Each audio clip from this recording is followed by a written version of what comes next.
Welcome to Boulevard's Big Three, where we break down this week's sermon with questions from you, me, and John. Today we're focused on thanks and giving. Thanks and giving. Thanks and That's giving. right. That's Not just right. Thanksgiving. Yeah, but were y'all impressed with that? I thought it was cute. Thank you. Oh, I thought it was brilliant. Yeah, I wasn't going for cute. I was going for brilliant. That's what I was going for. Cute and brilliant. Okay. All right. All right. And as always, if you have a question about the sermon, you can just scan that QR code on the screen. All right, Kevin, my job is to summarize your sermon. All right. I basically think you just took our tagline: "Be blessed and don't forget to be a blessing." I thought about that. I thought about that the whole time. We got no mention. I heard Abby in my head. No props. Yeah. All right, let's jump into the big three questions. Shay's got some great questions for us. What do you have for us this week? Okay, All right. First question. So, our first step in adjusting the attitude of the blessings that I receive from God are mine to God's blessings to me are just a channel to pass to others. So what's the first step in changing my mindset from me to other people? Well, I think the first step in that is realizing that what you have from God is really not yours. It truly, everything belongs to Him. And so if you have a house, yeah, you might pay for it every month if you got a mortgage, but it's not your house, God's right? house. It's God's. Every bit of income that we get, it's not our income. It's His income that He's allowing us to have. So I think the first step is realizing that what you have is not your own. And when you realize it's not your own, you're a little bit more free to share it. Yeah, I'm gonna do a quick shout out to all the empty nesters like me out there. It occurred to my wife and I some years ago that all those empty bedrooms in your house, they all belong to God, and God might just be calling you to use those empty bedrooms as a discipleship opportunity to be a blessing for somebody. So think about that one, pray about that one, and see what God does with that. Yep. Okay, so as we're working on that attitude change, we're being a conduit where we can channel our blessings to other people. Is there a blessing or a gift that I can kind of keep for myself? And if so, what is that? Yeah, you get to keep the blessing of blessing someone else. Like that's the blessing that we get to keep. And again, it goes back to what I initially said. So it's not mine. There isn't anything that I can keep, so to speak, because it doesn't belong to me. I share it as God has called me to share it, and I feel the joy and the blessing of being a blessing. So I think that's what we get to keep. Yeah, I think there's this thing where once you realize all your stuff belongs to God anyway, you actually enjoy your stuff even more. Okay. You know? Yeah. So because you look at it a different way. Yeah. Right. It's just like He hey, didn't have to give me this, but He gave it. He gave it to me. I got this thing.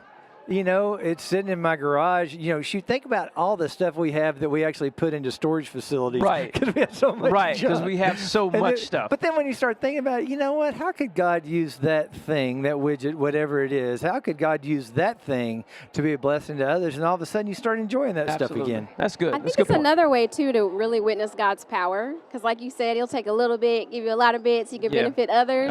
So you get to see how God multiplies the little that you have. And you're like, I could have never done that myself. Right. Like, this is definitely something that God did to be able to multiply that by as much as He did. See His fingerprints all over it. Exactly. Absolutely. Yeah. So many things have been a distraction this year. Yeah. A lot of things. So what are some action steps that we can take throughout the year? Because I feel like a lot of people think about giving around Thanksgiving and Christmas, but it gets ignored during the year. So what are some action steps that we could take to refocus ourselves on giving during the year? Finding pause in our lives, I think, allows us to focus on giving, throughout the year. We get very, very busy. We get very, very involved. But finding those, whether it's a day or whether maybe you have vacation, maybe it's a week, instead of filling the empty space with something, just pause and reflect on what God has done. We don't have to wait until Thanksgiving or Christmas or holiday season. God's been doing stuff all along. We miss it because we're running. We just go so fast.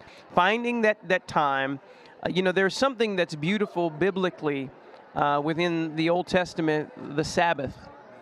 There's something so beautiful about that weekly pause to reflect on the goodness of God. I think that helps us, finding that place and pausing in it. You know, last night, my wife and I and our daughter, we watched a movie together. Have y'all seen the movie The Forge? I haven't seen that I've yet. heard about it, though. I heard This it was is a really great good. movie. It really is about discipleship. But the turning point in the story is this young man is just kind of searching for the answers to the big questions of life and learning how to follow Jesus. Is when he gets invited to go serve other people. That became the turning point. So, as you've been saying all morning, the opportunity to give just flipped on a million light switches in the story of that movie, and I think it does in real life for people as well. Once you give, you start seeing, you know what, this is not the story of my life. This is the story of God, and how do I fit into it? So, Amen. There you Amen. go. Amen. All right, you had a fourth one, I think. I did. Oh, wow, So this today's is the like a big big three. four. Bonus question. Bonus question. So I need to do this. Yeah. Okay. That's right. Yeah. All right. Okay, so if there's somebody who is definitely giving financially, but they feel like they don't have a lot of money, but they're giving what they can give, but they want to do more and maybe other ways that they can't possibly do financially right now. So what are some other ways that someone can give? Yeah, so giving is not restricted to our finances. You know, Romans 12, 1 and 2 would tell us that. It's our lives, of giving our lives as a living sacrifice. So you're given what you can financially. You want to do more. Well, maybe the more is not necessarily financial. Maybe the more is in terms of your time or your energy, your service to God, your ministry. Maybe the more is found there. The wonderful thing about how Paul speaks about giving, he's not focused on a dollar amount. He's not focused on the tenth, the tithe. He's not focused on that. He's, you know, as you have prospered is what he is speaking of. Now, he is speaking in terms of finance. However, we have prospered in a lot of different ways. And there are a lot of resources we can draw on to benefit others and to expand the kingdom.